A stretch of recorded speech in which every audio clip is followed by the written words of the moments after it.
Now, I'm going to have to be completely honest with you and admit that some of the things that I'm going to be discussing in this section are getting us into pretty deep waters. In fact, if there'd been a way to avoid some of these topics and put them off until later in the course, then I'd have taken it. But there really isn't, because we need some reliable way of getting input from the command prompt, and there's really nothing to do now but to go ahead and code it.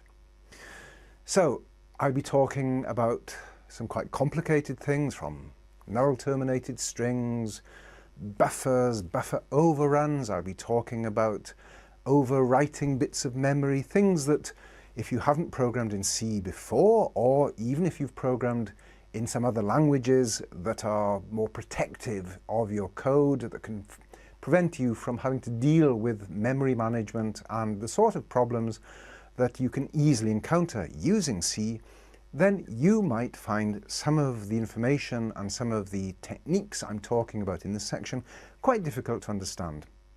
Don't worry, I'll be going over a lot of the nitty-gritty details of strings and memory management and so on later in this course. So if you don't understand it now, come back to it later when you've studied the later sections. But even if you're not interested in understanding all the technical details, look upon this as an example of how a programmer in C would work, because I am starting with programs that work up to a point. When I use gets, it worked at first, and then I discovered problems. Then I switched to fgets, and that seemed to solve one problem, but it gave me some more problems. And so each time I work back on my code, I've had to refine it. I've had to find problems and deal with it. So even if you don't understand all the technical information I'm providing in this section, look upon it as an example of how programmers work, how you need to analyze your code, find problems, and rewrite to refine and improve your code. In my last video, I mentioned that sometimes when we try to read more characters from input than will fit into a fixed size array variable, those characters remain in memory. Here I want to explain as simply as I can what's going on. Let me just remind you of the problem. So this is 03_getinput, build and run project, and I just enter more characters than can be used to initialize the variable first name, which is declared as an array of 5, and you can see that some of the characters are used with the first variable and some of them are read into the second one. So let's explain this. It turns out that when the user types in characters at the command prompt, those characters are put into a storage area or buffer that contains data waiting to be processed. So when I call fgets to read in data, it reads it from this buffer. Any data that isn't read, that is, any extra characters in the buffer, hang around waiting to be processed. So if I call fgets a second time, the next characters in the buffer will be read, even if the user has subsequently gone ahead and entered some new characters at the keyboard. That new data won't be processed until the characters waiting in the buffer are processed first. That explains why in this program, when I enter more characters than fit into the first name variable, those characters are immediately read in from the buffer by the next fgets here.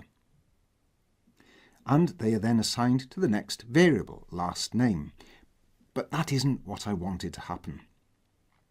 What I wanted was for any extra characters to be truncated when the first variable was assigned, and only any new data entered at the command prompt to be assigned to the next variable when I next use the fgets function. In order for that to happen, I need to empty the buffer first to get rid of any characters that it already contains. In fact, there may be a built-in function that will flush the keyboard buffer for you. On Windows, rewind with the parameter stdin will do the job perfectly. And so will flush, again with stdin. However, on some C systems, fflush only works with output, not with input. But there may be other functions, such as tcflush. However, some of these functions are non-standard. They're not going to be available on all systems with all C compilers, so to be on the safe side, it might be better to write our own buffer flushing routine. And that's what I've done here. Let me comment this out and uncomment these calls to my routine. So these call the flush input function after fgets. Let me look at that function which I've written up here. All this does is it reads through the remaining characters in the buffer.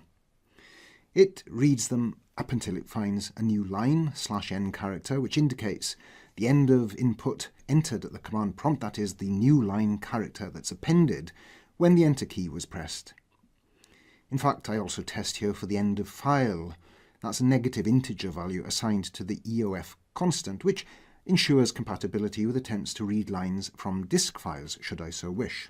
The exclamation mark equals operator here means not equal to, so the while loop continues reading characters from the buffer while the character that is read is not a new line character, and, that's the two ampersands, and it is also not at the end of the file, EOF.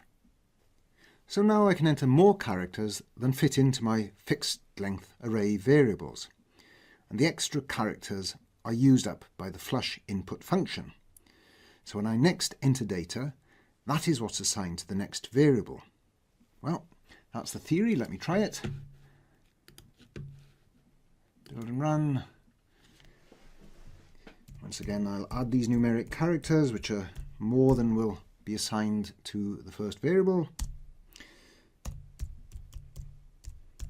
and some alphabetic characters. So all looks well and good. Well, up to a point. There is still a problem here. Look what happens if I run this again. When I enter fewer characters than are needed to initialize the variables. This time I have to press the enter key twice for each of those two fgets data reading function calls. Now that's because fgets reads the new line character itself. Let's go back and look at the code down here. So that's the new line that was entered when I pressed the enter key. But remember that my flush underscore input function carries on reading characters until a new line character is found. But there is no longer a new line to be found because I've already used up that character in my call to fgets. So that's why I've had to press the enter key twice. Now I could rewrite this code to try to deal with this, but I'm already starting to find this quite confusing. And when your code starts to be confusing, the time has come to simplify it. I've decided the best thing to do is to write a better line reading function that handles all the complexity. And that's what I've done in my next project. In fact, there are two different versions of this function here, which I'll explain shortly. So I want to read a line of text up to a maximum specified length.